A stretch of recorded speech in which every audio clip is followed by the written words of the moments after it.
दोस्तों, गदर एक प्रेम कथा एक कल्ट क्लासिक फिल्म है जो आज से करीब 2 दशक पहले रिलीज हुई थी। एक ऐसी प्रेम कहानी जिसने भारतीय सिनेमा में एक नया अध्याय जोड़ दिया, ना सिर्फ प्रेम का बल्कि पैसों का भी। गदर उस समय मात्र 18 करोड़ में बनी थी, लेकिन इसने कमाए थे 265 करोड़ रुपए। ऐसा माना जाता है कि उस समय टिकट की प्राइस 25 रुपए थी। अगर आज के हिसाब से टिकट प्राइस को जोड़कर देखा जाए तो उस समय इसने 5000 करोड़ रुपए का बिजनेस किया था। फिल्म की पॉपुलैरिटी की वजह से अब फिल्म का दूसरा पार्ट गदर 2 बनाया गया है। दोस्तों, गदर फिल्म में मुख्य भूमिका में थे सनी देओल, अमीषा पटेल और अमरीश पुरी।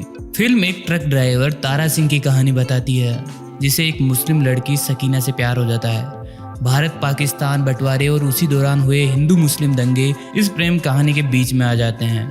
तारा सिंह अपने प्यार के लिए लड़ता है, जिसकी कहानी भारत से लेकर पाकिस्तान तक फैली है। लेकिन क्या आपको पता है, इस फिल्म की कहानी बूटा सिंह नाम के एक व्यक्ति की असल कहानी से काफी हद तक प्रेरित है। दोस्तों, आज के इस वीडियो में बात करेंगे गदर एक प्रेम कथा के असली हीरो बूटा सिंह और उनकी अमर प्रेम कथा के बारे में।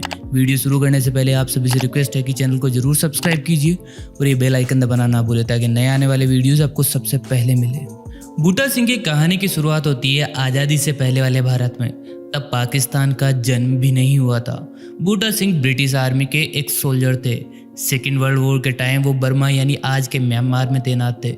बूटा सिंह उस समय पूर्वी पंजाब के लुधियाना जिले के निवासी थे, जो अब भारत में है। सेकेंड वर्ल्ड वॉर के खत्म होने के साथ साथ ही भारत को भी आज़ादी मिली और देश 2 टुकड़ों में बांट दिया गया। देश में दंगे भड़क उठे थे। पाकिस्तान में गैर मुस्लिमों को मारा काटा जा रहा था, वहीं भारत में मुस्लिमों की हत्या की जा रही थी। पंजाब में भी मुस्लिम परिवारों की हत्या की जा रही थी और उन्हें पूर्वी पंजाब से खदेड़ा जा रहा था। उसी समय ज़ैनब नाम की एक मुस्लिम लड़की, जो कि अपने परिवार से बिछड़ गई थी, भटकते भटकते बूटा सिंह के गांव आ गई थी, जहां कुछ लोग मिलकर इसका रेप और फिर हत्या करना चाहते थे। बूटा सिंह ने इसकी जान बचाई और इन्होंने एक दूसरे से शादी कर ली और जल्द ही इनकी 2 बेटियां हुई, तनवीर और दिलवीर कौर। विभाजन के लगभग 1 दशक बाद भारत और पाकिस्तानी सरकारों ने विभाजन के समय अपने परिवारों से अलग हुई महिलाओं को वापस करने का फैसला किया, जो अब बॉर्डर के उस पार अपने परिवार से अलग रहती थी। उसी समय स्टेट अथॉरिटीज ने ज़ैनब को उसकी छोटी बेटी दिलवीर के साथ उठाकर पाकिस्तान पहुंचा दिया। ज़ैनब का परिवार लाहौर के बाहरी इलाके में सीमा के पास नूरपुर नामक एक छोटे से गांव में बस गया था। यहीं से ज़ैनब को स्वदेश यानी पाकिस्तान लाया गया था। बूटा सिंह के लिए समय काफी कठिन था। अपनी बड़ी बेटी को अपने साथ लेकर बूटा सिंह दिल्ली गए, जहां उन्होंने अधिकारियों से अपील करके अपनी पत्नी और बच्चे को वापस लाने की तमाम कोशिशें की। जब सब कुछ करने के बाद वो असफल रहे तो उनके सामने कोई दूसरा विकल्प नहीं बचा, तो उन्होंने अपना धर्म परिवर्तन कर इस्लाम में परिवर्तित कर लिया अपने आप को और अपनी पत्नी और बेटी को वापस पाने के लिए पाकिस्तान में प्रवेश करने का फैसला किया। इस तरह वह जमील अहमद बन गए और अवैध रूप से सीमा पार कर वो नूरपुर पहुंच गए। वहां पहुंचने के बाद बूटा सिंह ने ज़ैनब से मिलने की तमाम कोशिशें की, जहां ज़ैनब के परिवार वालों ने उन्हें पकड़ लिया और मारा पीटा, जिसके बाद राज्य सरकार को सौंप दिया। कानूनी सुनवाई के दौरान बूटा सिंह ने दावा किया कि वह अपनी पत्नी के लिए आया था और अगर वह एक बार अदालत में पेश हो सकती है तो वह उसके पक्ष में गवाही देगी। आखिरकार लाहौर हाई कोर्ट ने ज़ैनब को तलब किया। इस मामले ने अब लोगों का ध्यान भी अपनी ओर खींचना शुरू कर दिया था। अब ज़ैनब जो भी कुछ कहने वाली थी उसमें लोगों की बहुत दिलचस्पी थी।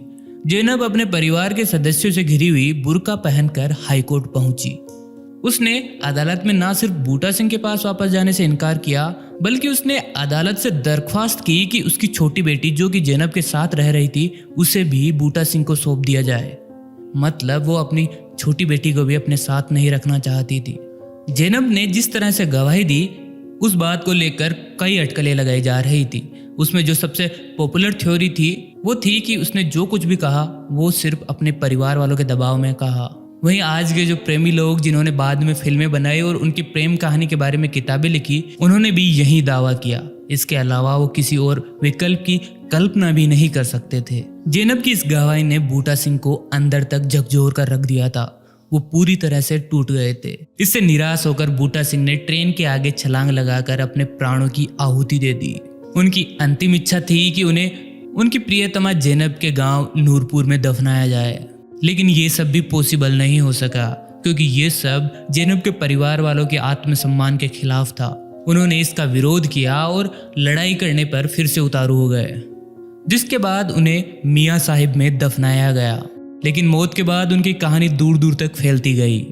अब उनकी कब्र युवा प्रेमियों के लिए एक तीर्थ बन गई थी। उन्हें शहीद मोहब्बत कहा जाता था।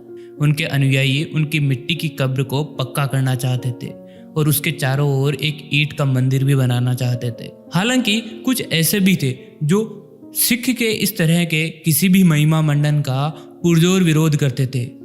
वे रात में आते और उनकी कब्र को नष्ट कर देते। बूटा सिंह के समर्थक सुबह फिर कब्र का निर्माण करते और ये तब तक चलता रहा जब तक बूटा सिंह को भुला नहीं दिया गया। आज उनकी एक कच्ची कब्र मौजूद है। बूटा सिंह की कब्र मिट्टी की कब्र ही बनी रही और उस पर कोई मंदिर नहीं बन पाया।